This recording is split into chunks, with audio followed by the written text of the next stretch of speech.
the state of the UK economy, and the work to find a long-term ceasefire in Gaza. Those were the two subjects that dominated the Prime Minister's question time session in the House of Commons. First, today's new schemes for British businesses. This is real help for business now. It is targeted and focused, it is funded, and it is additional to what has been done before. It is real help to small businesses who are looking for help with their overdrafts or looking to invest in the future. It is real help for businesses who are looking for working capital over the next year, and that will increase the supply of that by £10 billion. It is real help for high technology firms. It is real help for high technology firms who want their debt replaced by equity, and we will buy shares in their companies.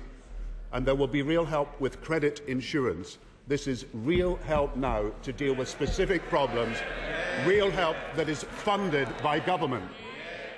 Getting the economy moving was the priority, he said.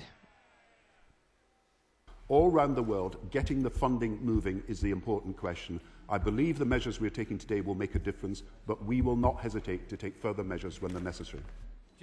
Then on to Gaza and British efforts to find a workable ceasefire.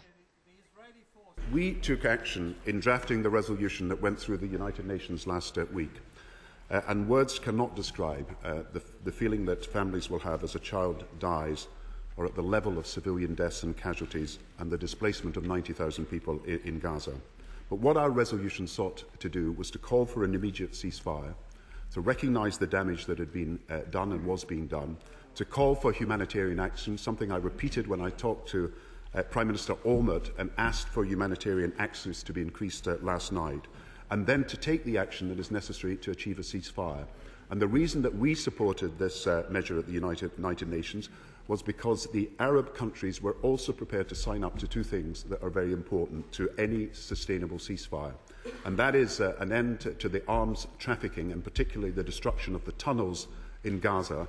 And I talked to President Mubarak yesterday about what we can do and how we can help them achieve that. And secondly, of course, the opening of the, I think this is important, the opening of the crossings, where we will need international support to execute that opening.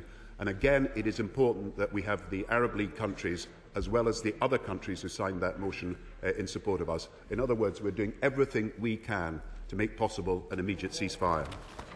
Two important subjects. The government work continues on both.